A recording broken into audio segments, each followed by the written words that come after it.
everyone. Again, thank you for joining the Vetrepreneur Summit. I'm so excited to kick things off here with Elysabeth, Alfano, and Robbie, Lockie. We're going to be discussing the role that plant-based media brands play in this plant-based revolution that we find ourselves in. Without further ado, I'm going to let each of them introduce themselves. Maybe we can start with you, Elysabeth. Tell us what you do, who you are, and how you got to where you are today. Yeah, sure. Thanks, Noah, for doing this and all you do. I really do appreciate it. Thanks, everybody, for joining and even caring about what we're doing and changing the planet for people, the planet, and animals, changing everything. I really do appreciate it. I was trying to go vegan my whole life, and long story short, couldn't really get there until my adult years. And so all of my background is in business, MBA, had my own business, sold my own business, then invested in a lot of real estate, and just decided, gosh, what do I want to do with my next turn? And as I had just turned vegan at the same time, I thought, I'm really going to throw myself into using my skill set for this passion. And when I do, when people do that, and when I do that in my life, when I use my skill set for my passion, I just feel like, wow, I'm 150% of myself because I'm so aligned. And so I just jumped in to the vegan business world, really. And I wasn't sure if I wanted to start my own business or if I wanted to help others with consulting, branding, all that kind of stuff that I used to do before anyway. And what I started was really in journalism, just interviewing people, because that's how I thought I was going to figure out the path to what I'd be doing. And that's kind of where I find myself now. I'm still doing lots of consulting and branding, but I didn't want to give up the interviews. So I do the Plant-Based Business Hour. I'm consulting with Vegconomist, the vegan business magazine. They're so wonderful. And I split my time between Los Angeles and Chicago. Very cool. Robbie? Amazing. Hello, everyone. Great to be here. Thank you so much, Noah, for the invite. I feel really honored and privileged to be here. So I'm Robbie Lockie. I'm the director and co-founder of Plant-Based News. We're a vegan news media platform and plant-based nutrition education platform. So my background is in digital media. I started way back in about 1999 in my home country of Zimbabwe, where I grew up in Africa, and had a real passion for digital media and the internet all the way back in 99 when, there wasn't a lot of tech going on, but it was in its very simplest form. And I really fell in love with the power of this medium. And really over the last few decades, I've been honing my skills and using kind of user experience and digital design to build and scale platforms. I've worked for the likes of Jamie Oliver, Getty Images, BMW, and a couple of other large global brands. And, for many years, I worked in the corporate world. Like you, Elysabeth, I did branding and worked in sort of communications, but my heart was never really in it. I always sort of, went to work and did the presentations and met the clients, but I never really felt a sense of purpose. And there was this sort of, gap really for me missing. I'd sit down at these giant client meetings and sit in front of these big display boards, showing off brand and design. And I didn't really have this sort of connection with the work that I was doing.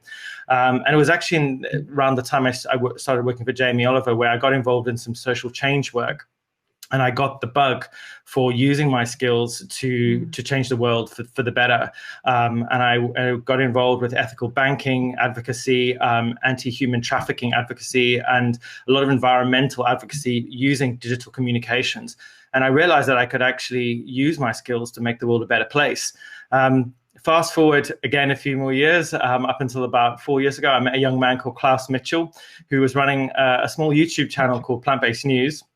And Klaus and I met, and we became really good friends. And we decided to sort of join forces and build we didn't know what a media platform was at the time, but we decided we wanted to share the plant-based message, and that we wanted to use our skills of journalism and video editing and brand and digital communications to tell the story of the plant-based movement and the explosion that seemed to be happening around us.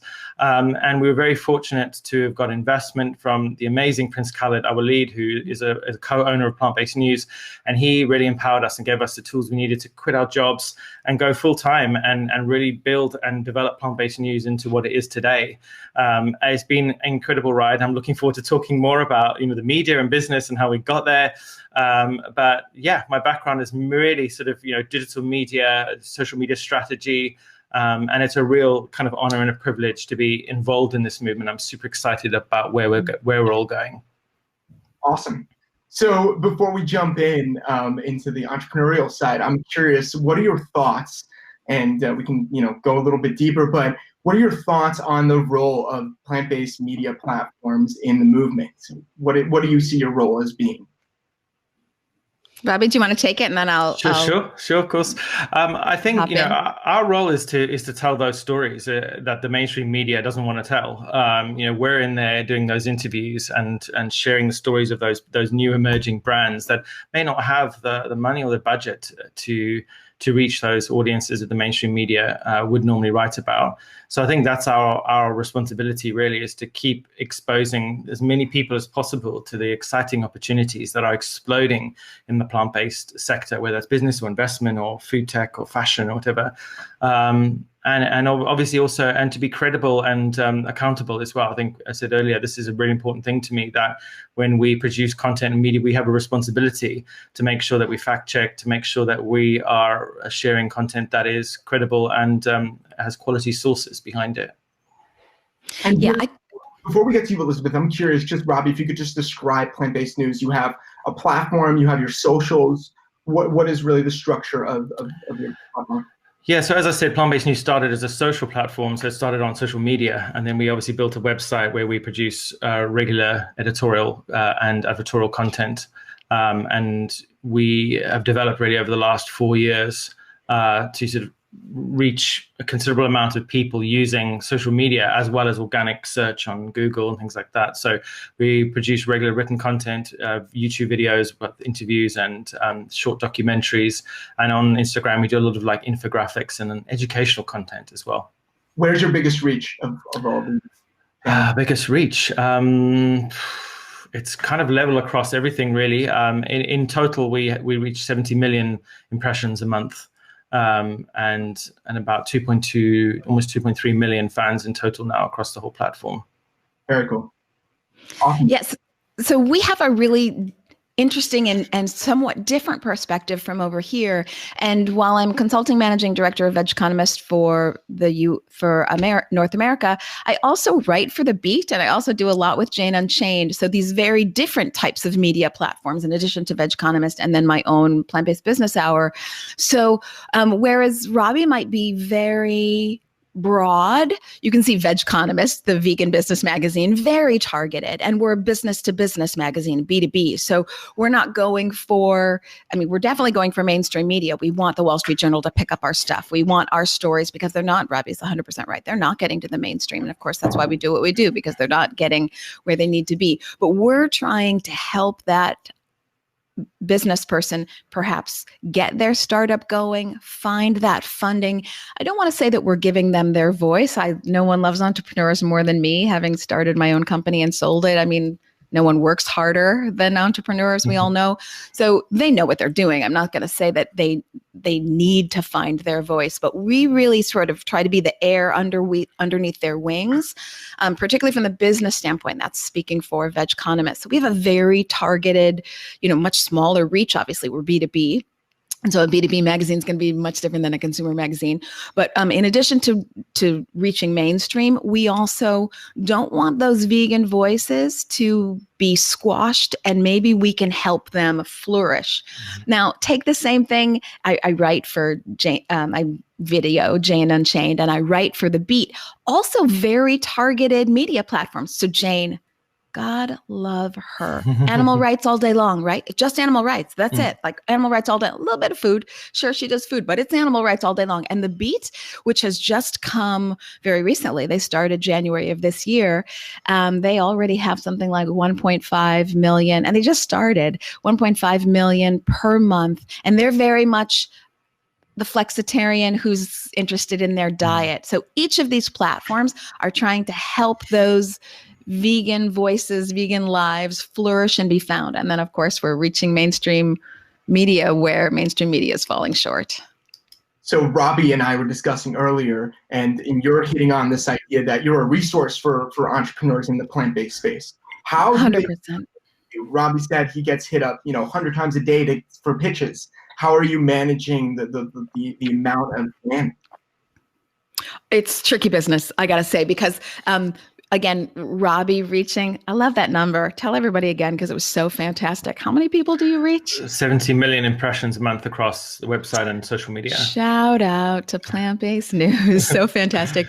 So obviously very broad and very big. So we're getting, I mean, I get them daily because of the Plant-Based Business Hour. And Peter, who founded Vegconomist, he's in Berlin. Peter Link, fantastic founder. He's just, it's all day long. I mean, you know, the two of us are always fielding these requests for, will you look at my business plan? Will you help me do marketing on a shoestring budget? Will you point me in the right direction? Will you introduce me to people? So it's hard to balance it, but it's wonderful to feel that you are making a difference, because they're reaching out to you because they already feel that you've helped them in some way, and now they need more. Robbie, how are you? How are you handling that demand?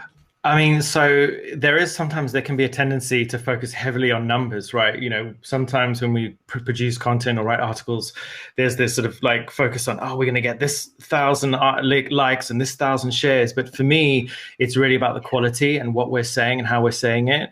Because at the end of the day, you know, whether your article, your piece of content gets 500 views or 500,000 views, it's who you're aiming your content at, and are they digesting it, and are they sharing it, and is it of value to them? Because obviously there's a lot of kind of vanity metrics out there where people produce content, they pay for ads, and the video might have millions and millions of views, but it hasn't really got any engagement and hasn't really brought any value to people's lives. So for me, that's always important. And I don't get too attached to the big numbers. But at the end of the day, when the numbers get bigger, the sort of the feedback increases considerably. So not only does my email inbox explode, but every DM inbox across the entire platform is just overflowing with requests, not just for businesses and opportunities to promote products, but people who are have stumbled across plant-based content, have never heard of veganism and don't know where to begin, and are desperate to try it, or have heard about the health benefits and want to find a way to improve their personal well-being or the well-being or health of their family. So it can be incredibly overwhelming. We're actually a very small team. I think often when people think about Plant-Based News, I think we've got this sort of 60, 70 strong man team, but really there's only recently we have 5 full-time people. Before that was only 4 of us. And it's a sort of round the clock job. And it's a huge sacrifice, because it requires a huge amount of emotional and mental energy, and it's very demanding. But I'm surrounded by a lot of very good people who are very supportive, and I'm very privileged to get that support. So that's what keeps me going, and also the excitement. It's there's new things happening all the time, and I feel like we are making progress, not fast enough, but I do think we're making progress. So that definitely keeps me going. Yeah. Oh, please. No, please go ahead, Noah. I'm just curious, how can founders who have news to share make it as easy as possible for you to share that news? Is there a way that makes it easier for you? A really solid press release, not just a couple bullet points, but something that's really thought out, almost, I'll say, a story in and of itself. And so what they're looking for from us at that point, if they can do that for us, is for us just to put it on our platform. And of course, we add, value where we see it. But if they're already really tight, that really helps us. So I would encourage anyone to spend time with that press release. And you only have to do it once, and then you can get it out to all these different platforms. And there is something called VWire that's popping up. I love them as well. So they're a wire service. You can just get it to VWire and they'll get it to everybody. But just be really focused on that press release so that the person can publish it for you. And can I, if I may add, make sure you, in that press release, there's the images and the videos and everything. Don't make your editors work to find your content or to understand what it is you're trying to say, and make sure your subject line is something really catchy. Because if your subject line is "I need to talk to you," or "We need to speak," or "Can we have a meeting?" 9 times out of 10, it's probably going to be ignored, because we get hundreds of those kinds of subject lines. So make your subject lines as catchy and interesting as possible. And obviously, as Elysabeth was saying, try and put as much content in about your idea so that we can take it and repurpose it, or add our own slant to it in a really simple and easy way. And I just wanted to add, because 5 people for all that Plant-Based News does is clearly not a lot. But we're even fewer, of course, because we're smaller than Plant-Based News, since we're so targeted, Vegconomist. So we are 2.5. So really, you don't want to make the team work harder, because there's not team to do it. We're just too lean and mean. And I think, and I don't know if this is something that we'll talk about later in this hour, but for these platforms to work, I feel that they need to be more and more automated. That's not to say that the editor isn't there really adding value. And of course, it's personal. It's just as we've been talking about, people reach out to us and we want our content to reach them. And at least for us at Veg Economist, be the air underneath their wings to help them get to the next level. So it's got to be personal. But things move fast. No, we've all seen this with COVID, this huge accelerant in our lives now, right? Everything's happening faster because of COVID. Any decision you were going to make, you're now just getting on with it much faster. So with such a changing landscape in veganism, things have to go really smoothly. Otherwise, the moment will pass you by. So the more you can help us automate the process by having a really tight press release, the better. What type of stories do well? What are you seeing?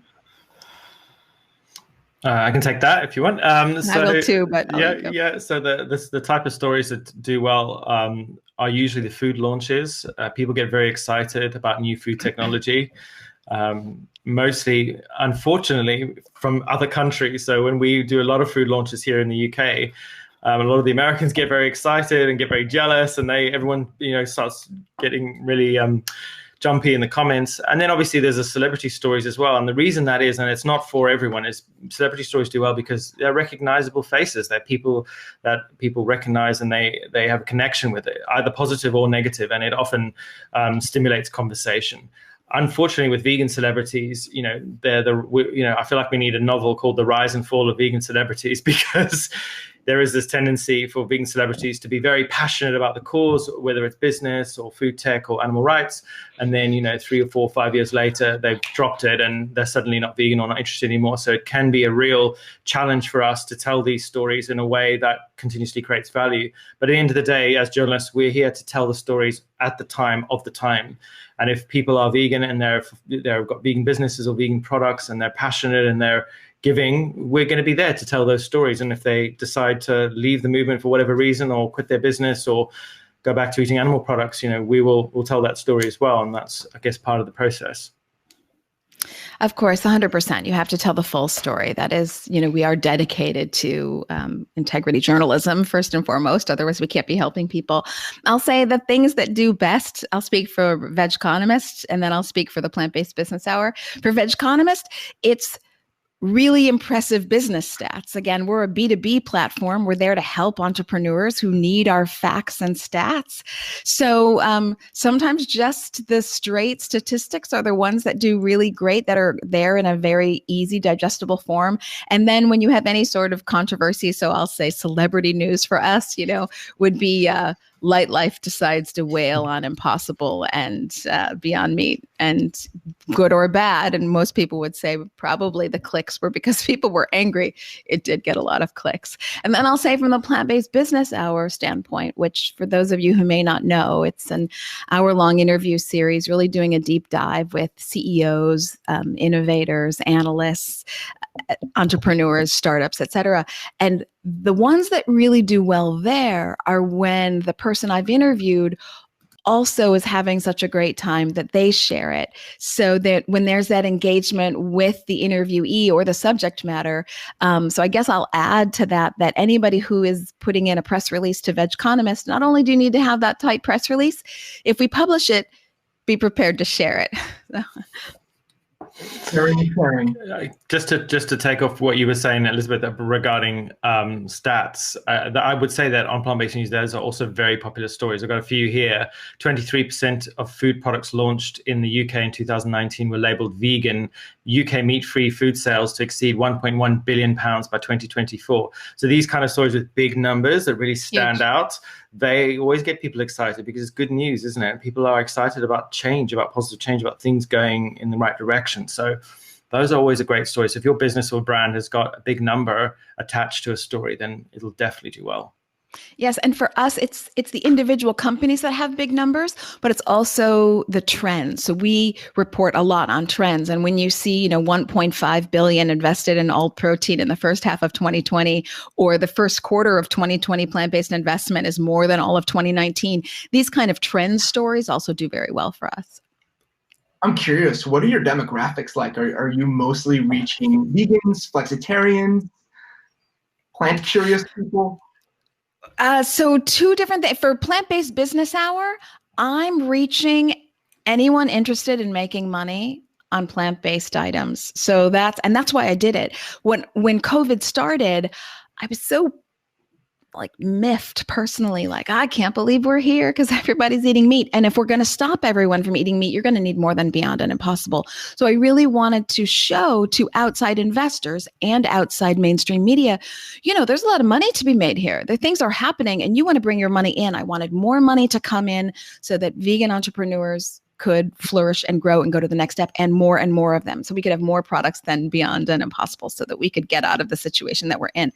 So, for that, it's really the business person, vegan or not, who's interested in this arena. Now, for Vegconomist, it is very much the vegan leader, the CEO, the CMO, the CTO, the decision makers, the high-level people in companies that are looking to get more information to help their businesses. And as we get, I won't say competitive, and I won't say a packed marketplace, but as we get a more crowded marketplace, they're all looking at their competitors.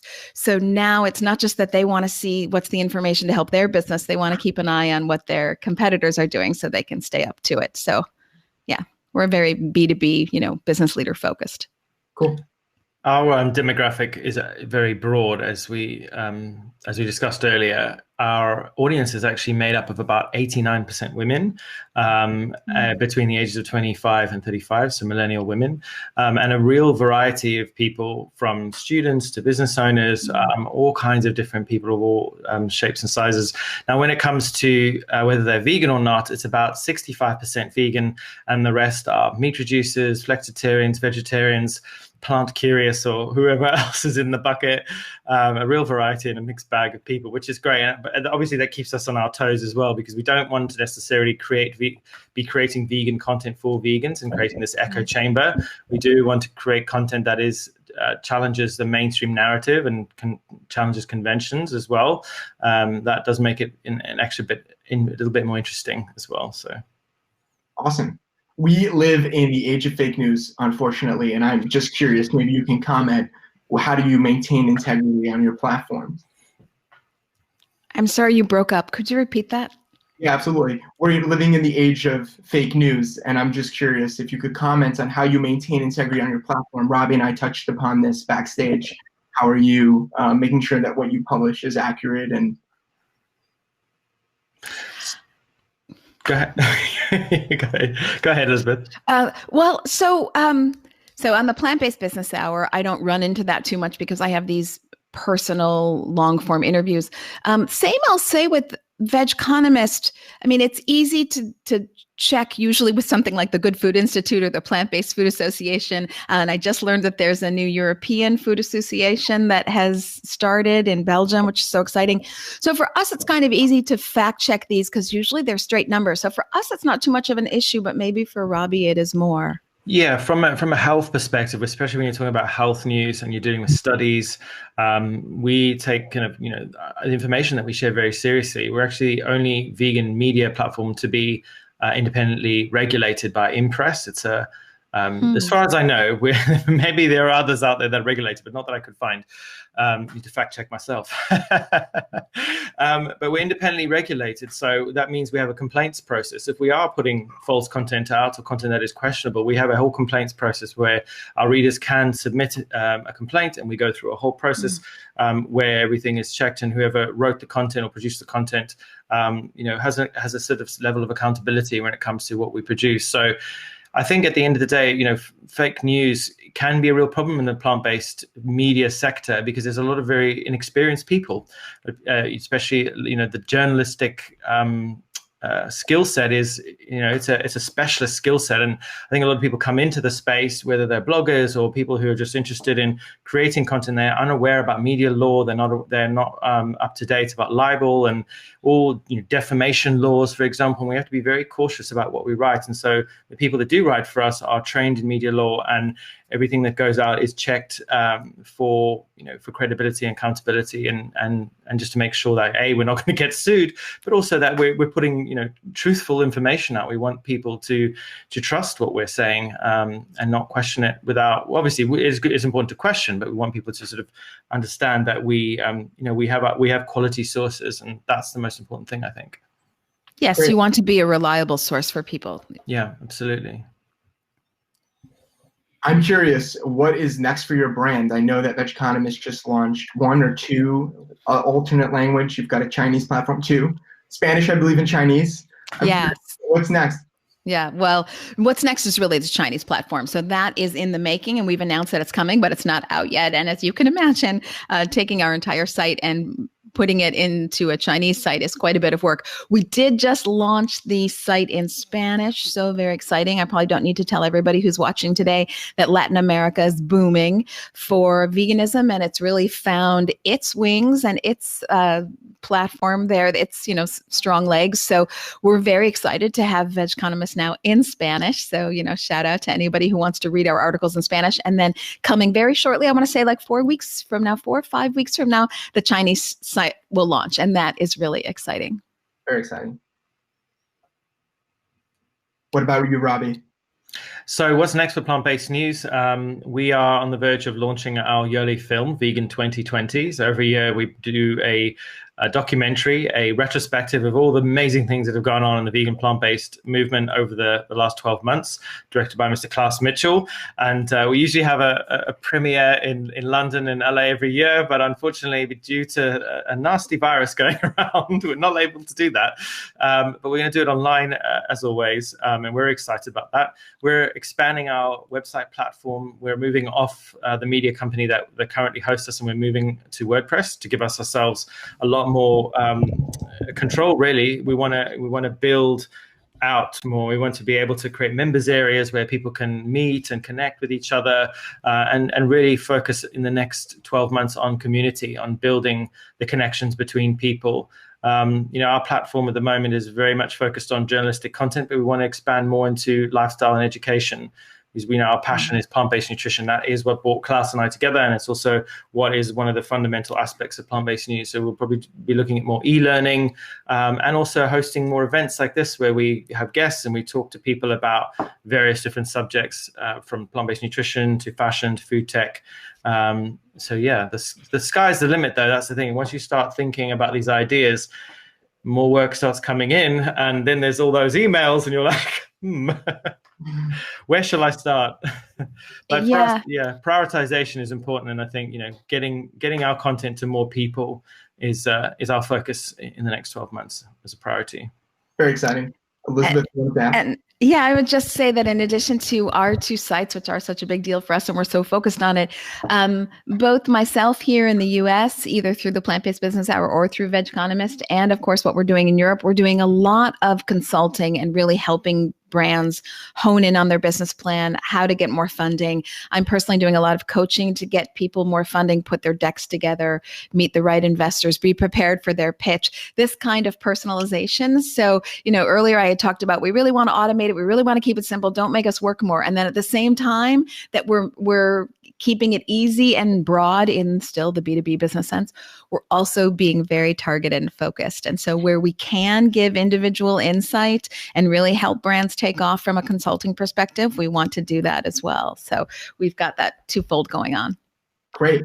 So what advice or what opportunities do you see for entrepreneurs that are launching, plant-based focused media brands or already running them today? You're breaking up there, Noah. Could you repeat that? Yes. Can you hear me? Yes. I think so.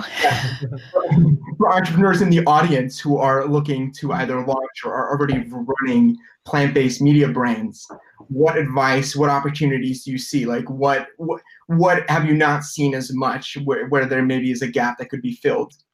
The niches, there's the plant-based world has so many niches. There's fashion, there's food tech, there's science, there's automotive, there's just infinite amounts of discussion points where you could actually have a blog, where you could create a YouTube channel, or you could have an Instagram page where you can just share your passion in a way, whether it's videos or writing articles or whatever it is. There's just so much opportunity because so many people are interested in this content, are searching for it. If you go on Google Trends, google.com/trends, and you put in the word vegan compared to meat, for example, the difference is incredible, because of the likes of Veganuary and all these kind of global campaigns. Interest in vegan food tech and vegan business is just soaring.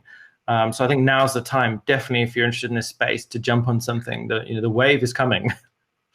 Yeah, I couldn't agree more. In fact, we did an article about this. The Google Trends, probably Plant-Based News did as well. But I think, and now I'm just going off memory because I don't have it right in front of me, but I think it was something like in the last 5 years, the search for vegan on Google has jumped 50%, something like this, but a lot. And the headline for that was veganism is having a blast. And I couldn't agree more. Veganism is having a blast. And when I got into this from this perspective, from the business perspective 2 years ago, being vegan was enough and wanting to help vegan entrepreneurs. Now I wouldn't say that. Again, COVID being this accelerant, but just plant-based in general being accelerated so much, I would say focus, focus, focus. So quite the opposite of what Plant-Based News is doing in a way, but times have changed since he started. So if you're starting today, I would say focus, focus, focus. I would love to see vegan fashion. I would love to see that media platform. We're not doing it. So, Veg Economist isn't going there. And I'm not either, but I think that's a great area that's really coming up. You're learning a lot about vegan materials. Hats off to Stephanie Downs, if anyone knows her and all the work she does. But you're going to see a lot more vegan materials come from the business perspective and then also from the fashion style perspective. And I think that is a media platform just waiting to blow up. Awesome. Yeah, Stephanie will be joining us at the summit. And she'll be giving. She's so fabulous. Yeah. Very cool. How are you using, and maybe this is less relevant for Veg Economists, but maybe not, TikTok and new social media platforms to reach new audiences or your existing audience? Yeah, good question. I was actually having this conversation yesterday. Obviously, when it comes to jumping on new things, when you already have a plethora of social channels to sort of nurture, like sort of children, demanding children, they want more and more and more. Social networks are very demanding. If anyone's watching who hasn't watched The Social Dilemma on Netflix, please do watch it. It's very interesting and enlightening about the power of these networks. But that being said, TikTok is an incredible platform. It is growing rapidly. Has a very young demographic. We haven't really delved into it just yet. We're still, focused on the sort of traditional platforms. But I think that when it comes to these kinds of new opportunities with social media, we should be cautious not to just throw ourselves in and just regurgitate the content from other platforms. We need to think holistically, think about the kinds of audiences, think about the demographic, and don't really retrofit or don't really sort of reverse engineer your content. Really be specific about what you're going to do, because TikTok is very much short form content. It involves a lot of music, and it is really for that attention deficit generation. So we have to make sure everything's bite size. Well, another thing maybe that's going to blow up is the vegan entrepreneur dancer. And when that happens, then I'll go to TikTok. But for right now, since I'm not the vegan entrepreneur dancer, I'm not on TikTok, and Veg Economist isn't either. But of course, I would agree with whatever Robbie says here in that don't just regurgitate. You have to, and this requires a team. You have to really make that content, the overused word, but here it's relevant. You have to make it authentic to that platform, really work for that demographic and the way that platform functions. So social media is, gone are the days when you can say, oh, I'll do something and I'll just hope it goes viral. I mean, this is maybe another conversation, but we do a lot of consulting about how to really get your message out. Because if you're hoping for the one viral video, those days are gone too. Just like I wouldn't start a very broad platform today, like Robbie started, several years ago. Now it's focus, focus, focus. And it can't be that one-shot deal that you're hoping to get on an Instagram video that goes viral. So you need to be a little bit more thought out than the early days of social media. How do you see your brand's role evolving as plant-based becomes more mainstream? Like, could you see, the Wall Street Journal getting into what the Veg Economist is reporting on? Could you see other bigger publications, compete?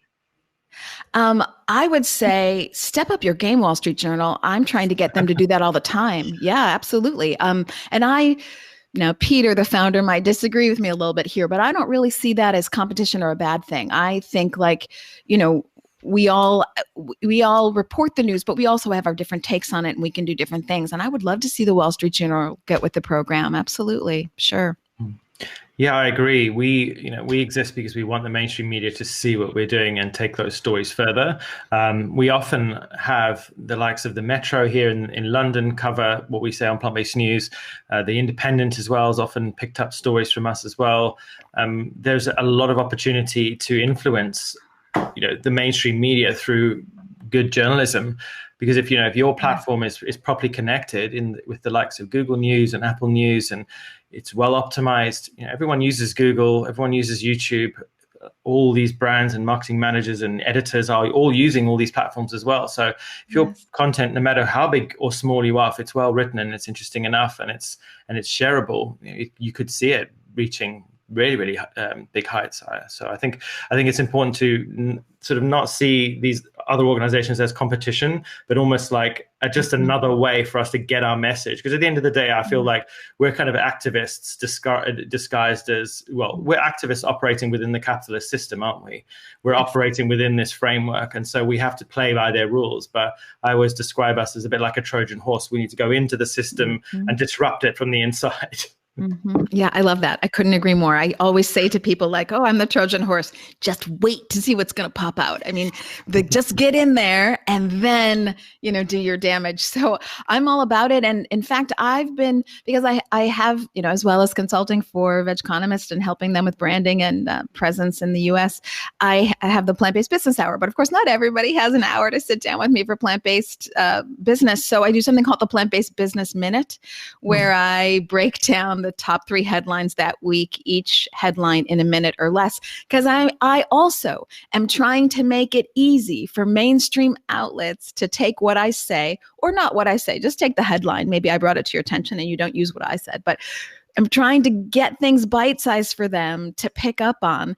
And that has been working to some extent. I've been doing a lot of guest speaking on TV, that kind of thing, nightly news, or right now from a local standpoint, a lot in Chicago, but just going on radio and TV, and they'll say like, okay, bring this plant-based business expert in, explain what's going on. Why is Beyond Meat up and down? And no, right now they're, I'll cut them some slack. They're overly focused on Beyond Meat. Like they still think that plant-based business is Beyond Meat, as if there's nothing else. That's okay. I'm Trojan horse. I can enter with Beyond Meat and then show them the rest of the world. So I'm starting to do some of that mainstream reporting, which is fun.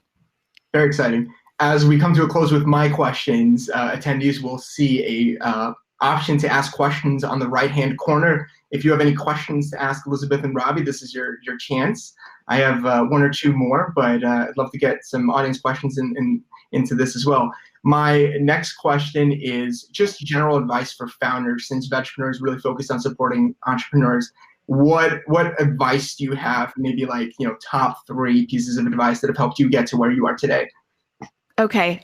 Robbie, do you mind? I'll take this. Okay. First one, the people who are the most successful, it's not the most, the best connected, the smartest, the prettiest, even the best funded. It's the people who are willing to work the longest. It's the people who can make their money. Sorry, it's the people who are willing to work the hardest. It's still 7 a.m. in Los Angeles, coming some slack. It's the people who are willing to work the hardest, people who can make their money last the longest, and focus, focus, focus. Focus, focus, focus. You can do your brand extensions. You can go out from there. You can, Robbie's doing plant-based news and now he's thinking about e-education. Okay, you can do that, but later on down the line, nail your thing, nail that thing. Focus, focus, focus. Very cool. My bit of advice, I guess, if I could go back in time, is to not try and do everything at the same time. Obviously it's like a blessing and a curse simultaneously. I've got a lot of different skills and I feel like I sort of spread myself too thinly. And, burnout is a real thing for entrepreneurs. Spending too many nights working, not eating properly, not looking after yourself, your physical, mental well-being. I think for me, that's one of the most important bits of advice anyone ever gave me, is that if you don't look after your mental and physical well-being, there will be no business. And if the business doesn't have a strong leader who knows how to separate between, a good work-life balance, your business will suffer. And if it doesn't get over that point where you have the revenue and the investment to bring in the people to support you, you could miss your opportunity, a once in a lifetime opportunity. So, it's really important to look after yourself. Secondly is don't be afraid of making mistakes. If you are so risk averse that you don't want to make any decisions, things are not going to move forward. It's important to make mistakes. And if you do make mistakes, you'll learn from them. It's a bit cliche to say, but it really is important in business to just go for it. Obviously, sometimes if you put your whole life savings on something and you make a big mistake and it's all gone, that could be painful. But at the end of the day, if you really believe in what you're doing and you really want to keep at it, you just got to keep going no matter how many mistakes you make. They really make us the people we are. Because I'm about to hop on a flight to Chicago, I will also do a cliche thing and quote Michael Jordan. He always says that the reason he was successful is because he failed so many times. So, just skin in the game. You make a mistake, pick yourself back up, and a body in motion stays in motion. Just keep on keeping on, and you'll get there. Love that.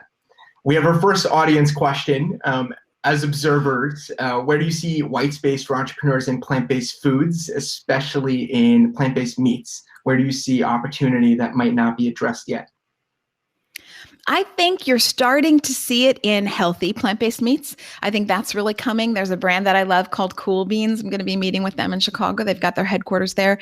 They are a healthy burrito. So as we are all so busy and you microwave something, you take it on the run with you, but it's not all processed stuff. If you break open the burrito, you actually see, oh, there's the rice, there's the peas, there's the corn, there's whole foods. You can see them. I think that is going to be a bigger and bigger thing. And this is not, from my perspective, this is not to throw Beyond Meat or Impossible under the bus. There's still lots of benefits to eating Beyond Meat rather than regular meat. There's no TMAO, trimethylene monoxide. There's no cholesterol. There's no antibiotics, hormones. So, I'm not throwing plant-based meats under a bus, but I think people who want healthier plant-based options are going to be able to find them. Absolutely. I agree completely. And I would say the magic word for me is mushrooms. Mushrooms. There's a mountain of variety when it comes to mushrooms as a source of great plant-based meats, whether it's, mushrooms made into beef jerky or mushroom burgers or mushroom sausages. There is just so many exciting brands happening here in the UK that are using mushrooms, which give you that meaty, moist texture that you don't get from things like seitan or soy-based proteins, which can be quite firm and chewy and a bit dry.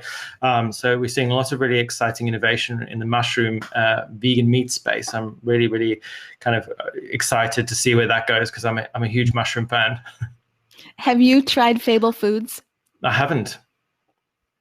I'll need Stop what you're doing right now. I'll need to track them down. Get on a flight to Australia. They're absolutely the best braised beef mushrooms. You would have no idea it's mushrooms. It's braised beef. It is so good.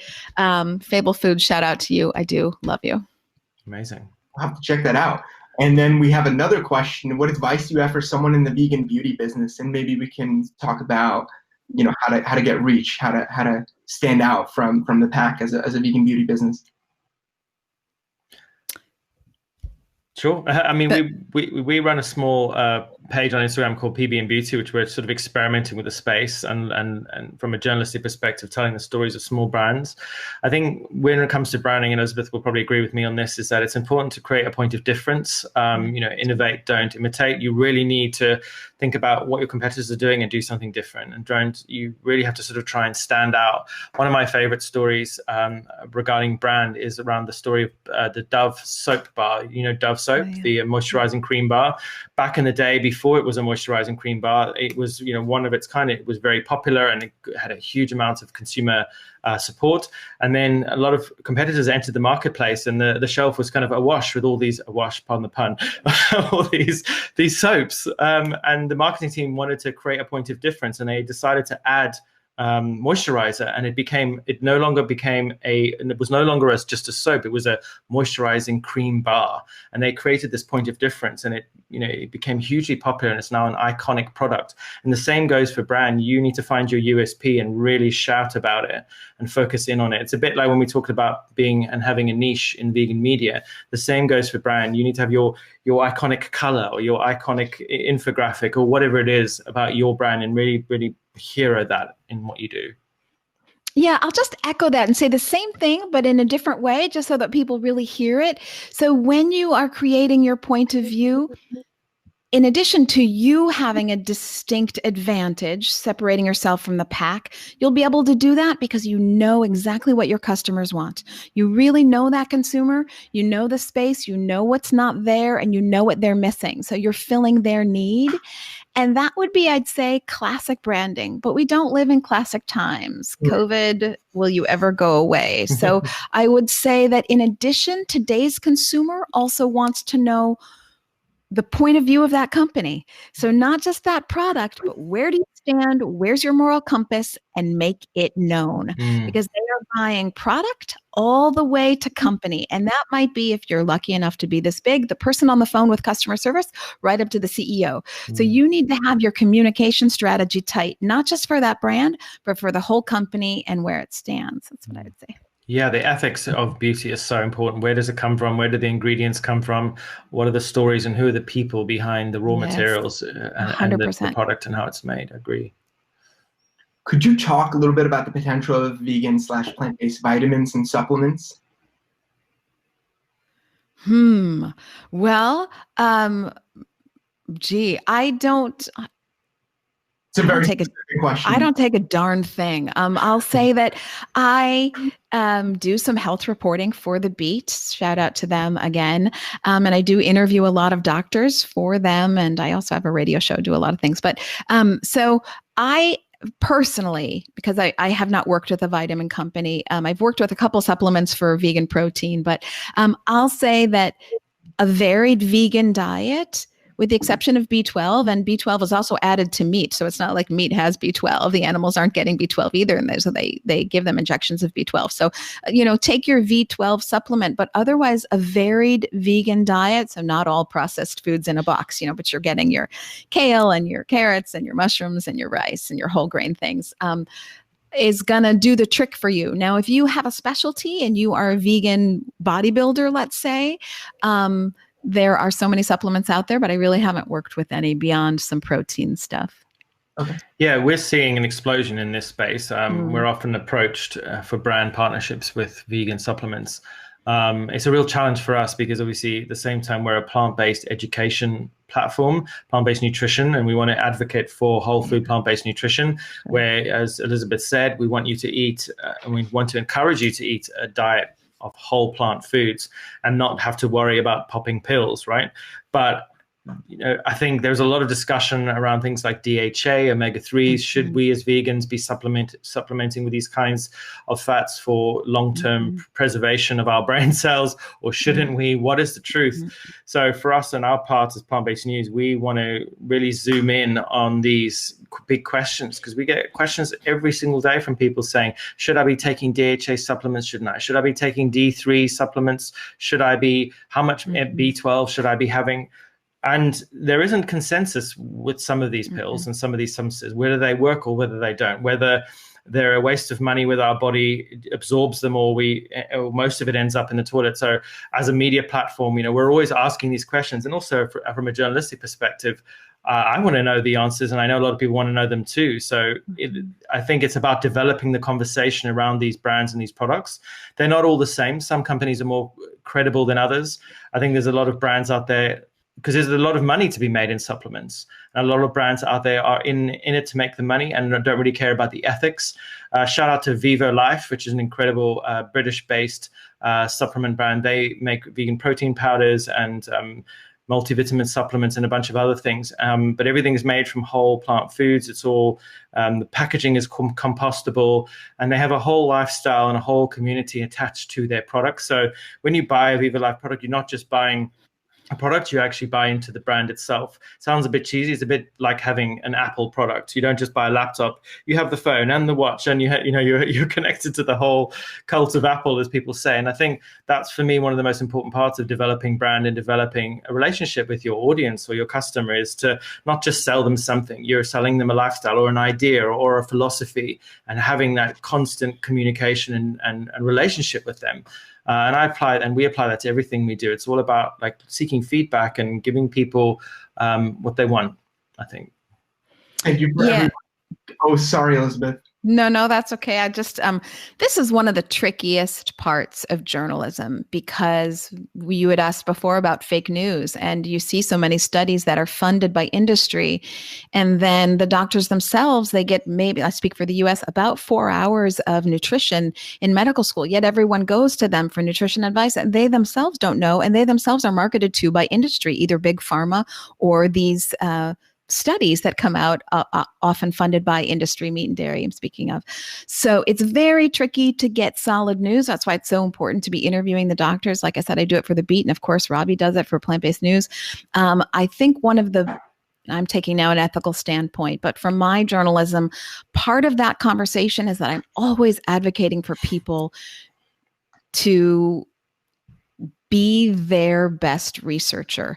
Because, if you're waiting for government, if you're waiting for the USDA to help you with your health, you're going to be waiting a long time. So, the sooner you can get prepared to take your own health in your own hands and advocate for your own best interests and start reading all those articles, figuring out what works for you. Part of that means, going to Plant-Based News and going to The Beat, but, don't even stop there. You just have to keep researching it because it is tricky to get to the bottom of things in today's world for that kind of stuff. Agreed. No, there's questions coming in from me personally. Are these open to the whole group or you? So I was going to close down the question section now because I wanted to ask you one last quick question. Sure. I want to make sure there's time for some networking before the next session. But thank you everyone for questions, and I'm assuming they can direct those directly at you. What's the best way to get in touch with either of you? Robbie at plantbasednews.org, or you can send us a message at contact@plantbasednews as well. Beautiful. And you, Elysabeth? I'm just seeing all the comments to the side. Thanks everybody for being so engaged. So very fun.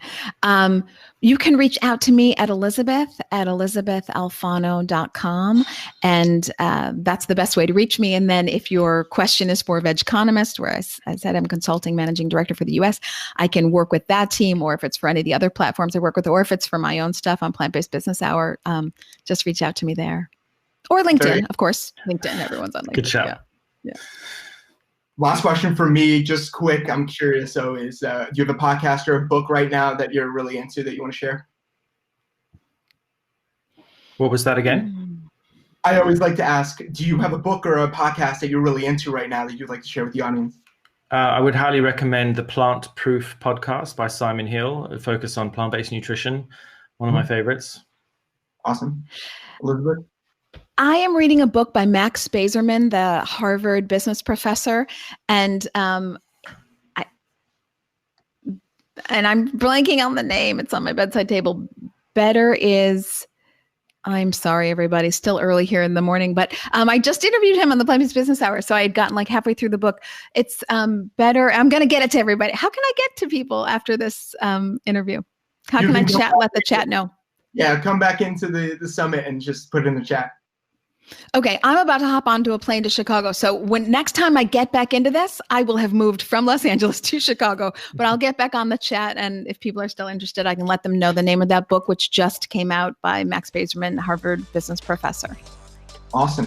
Thank you so much, Elysabeth and Robbie. This has been an incredible conversation and helpful for everyone in the audience. Thank you for having us. Feel free to network with everyone in the social lounge, and look forward to having you involved in the future. Thanks so much. Thanks, everybody. I appreciate it. Thanks, Noah, for all you do. Thanks, Robbie, for all you do. Appreciate it. Thank you, Elizabeth. You too. See you soon. Bye.